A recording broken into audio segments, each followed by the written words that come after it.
Good morning and welcome. It is Monday morning. It is a lovely fall morning here at Site B. We're on the way to that magical place that gives us food in exchange for money, and it's time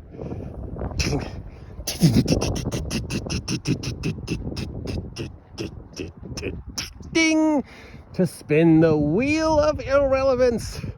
What irrelevant topic is plaguing the tabletop role-playing game community this week, and how does it directly or indirectly connect to 1D&D, which seems to be the spearhead of the latest rounds of controversy. And of course, because there are really only like 5 things we ever talk about in the tabletop role-playing game community, it spins back to inclusion, racism, and representation. But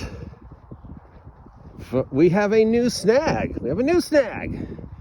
In the inclusion, racism, representation peg on the wheel of irrelevance. So I guess this is a subcategory, a brand new subcategory, because this week we are upset about AI art.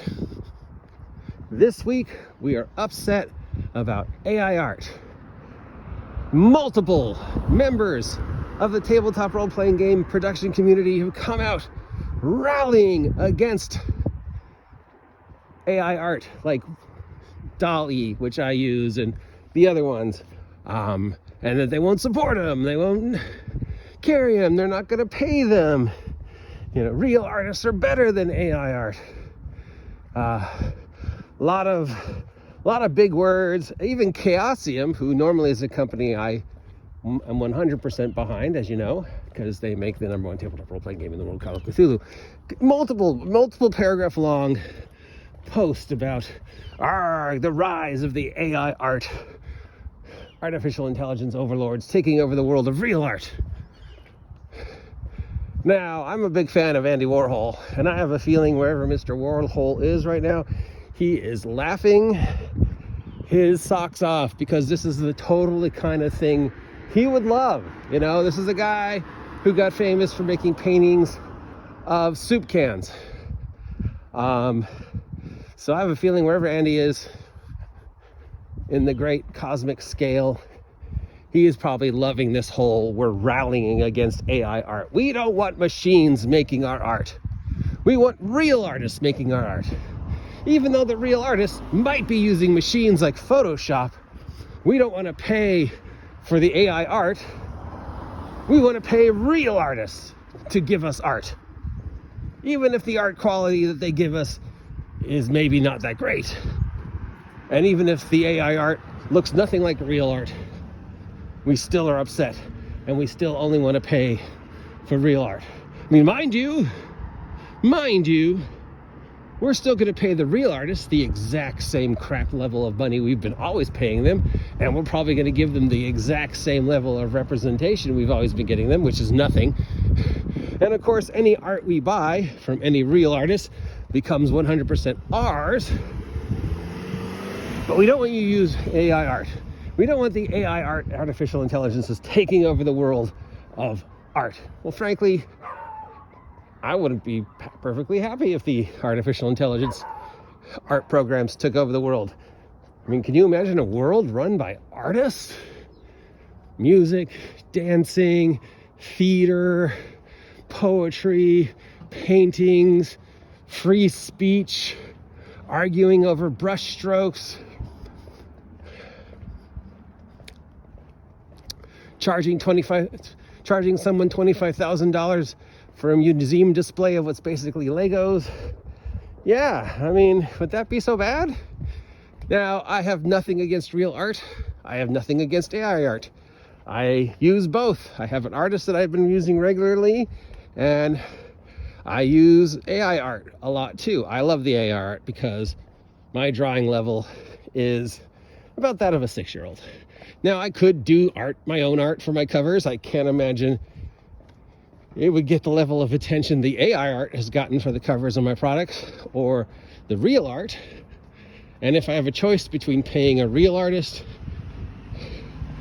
$5.50 a month or $6 or whatever it costs for me to have my DALL-E account, or paying DALL-E $6 a month to be able to have unlimited access to them and make my AI art for my covers of my product. Well, yeah, I mean, it's easier and more accessible for me to just go online, enter my password, and mess around with DALL-E for 20 minutes to 2 hours to get the look I want, as opposed to waiting for my artist to design it and send it to me, and then hopefully I'll have enough time. So yeah, I love real art. I love AI art. I think both should be supported. I think AI art is an amazing tool for both real artists and people like me, people who just want to make real quack pictures for their product. Now, I have been playing with AI art on and off for a year now since I found out about it.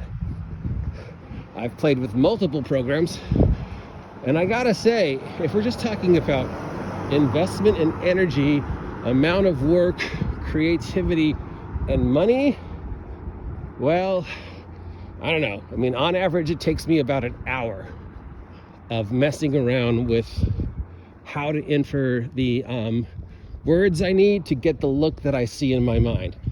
And it's often really tiring and frustrating, and the amount of energy I invest in going on and typing in the various prompts and then printing it out and then going, oh, this looks nothing like what I want, and then doing it again and doing it again, and then I run out of credits and I have to buy more credits to do it again until I get a look close to what I want.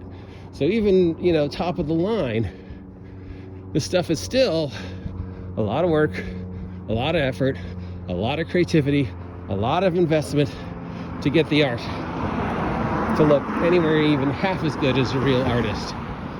So yeah, I think AI art is art. I think it should be, fine. I don't think people should be upset about it. I certainly don't think,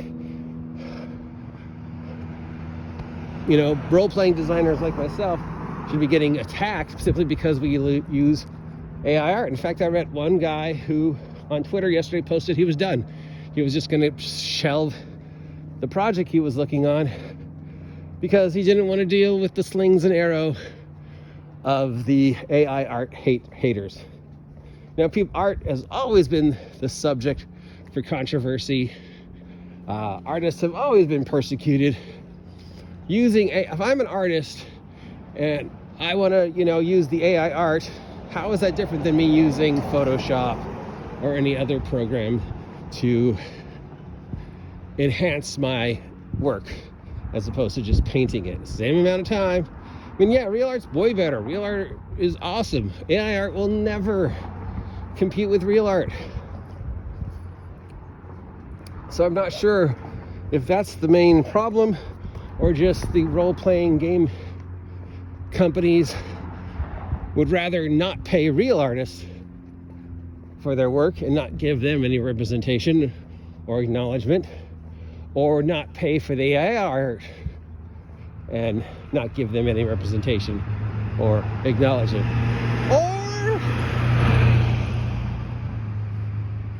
it could be because when you, Joe artist, make a drawing or a painting or whatever of a fantasy thing and submit it to fantasy company, say Paizo or Chaosium or Wizards of the Coast, they gain 100% rights to that. Remember, you can never ever use that image again. You can never ever submit it to any other company. Even if they don't use it, even if they don't pay you for it, they still 100% own the rights to your original artwork. Which begs the question, if you submit a product that uses AI art, which is, public domain, generated by machine language algorithms, do they own that too? Because anybody can enter the prompts and get a work of art similar to the work of art you submitted if you use the AI art. I mean, let's just say I went on to AI art program and I entered dragon, cave, nighttime,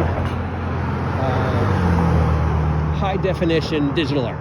Okay, I would get 4 pictures that the algorithm thought face that. Now, what if you went on to the AI program, exact same prompts, you would probably get 4 pictures that look very similar to my 4 pictures. But they're different enough because they were generated by 2 different people, and the AI art is algorithm, machine language, randomly generated, artificial intelligence, public domain.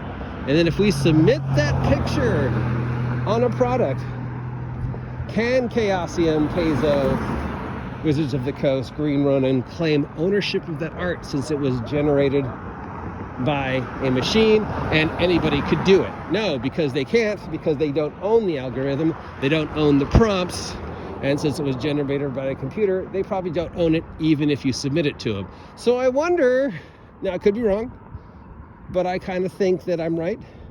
If you are an attorney type person, let me know if I'm wrong here on this whole do they own the rights if you submit digital art? Could it be that the reason why they are so against this is because if you submit digital art that is randomly generated using prompts and the algorithm, it's still public domain, and technically that falls through the loophole of the whole we own your art, you can't use it again. Because right now, if you submit a painting of a dragon for a product to Wizards of the Coast, they own it. Even if they never use it, they own it. You can never use that image again. But if it's public domain, randomly generated art, that means hundreds of people could be using the exact same or similar image, and then Wizards couldn't own that art because it's OGL art. And Wizards, despite what they say, doesn't own the OGL anymore, which is why they can't cancel it. So could it really be that's the reason? I don't know. What do you think of AI art? Are you for it? Are you against it? Do you fear the eventual rise up and being overpowered by AI art, artificial intelligence, robots? Or do you embrace it? I, for one, would love AI art programs to take over the world. Think of all the free coffee. Anyways, what's your take on this latest installment of the wheel of irrelevance, or things that I'm upset about on Twitter for no real reason other than I need to feel like I am represented / it's all the OSR's fault. Remember, according to Twitter, this always is always the OSR's fault, or Wizards of the Coast's fault. There's only 2 camps in the whole wheel of irrelevance, and that's either it's the OSR's fault or it's Wizards of the Coast's fault. Stop playing my game your way, the way I remember it. Stop doing art your way. I only want your art done the way I want it, because that's the way I remember it. You tell me, or am I just blowing smoke? I'm the OGGM. Talk to you later.